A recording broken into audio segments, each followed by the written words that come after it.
I am the Tofu Golem. Please enjoy the video. You'll start by preparing the Solo 3 so pairing is reliable. First, charge it to around 50% to avoid interruptions. Low power can block setup. Next, open the companion app on your phone and enable Bluetooth and location permissions so the phone can discover devices. Once done, make sure any previous Solo or similar headset pairing entries are removed from your phone. This prevents conflicts. Now press and hold the power/pair button to enter pairing mode. You should see a flashing LED or hear an audible cue.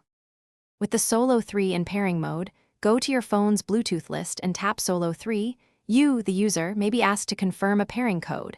Accept it to establish a secure link.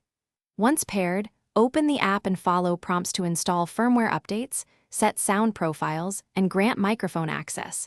These steps improve performance and enable full feature control. After updates finish, run the app's audio and mic diagnostics to verify both playback and voice capture are working, because confirming functionality now avoids frustration later.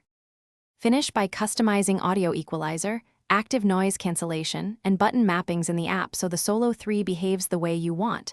Save those settings to a profile for quick recall. Make sure Bluetooth Auto Reconnect is enabled.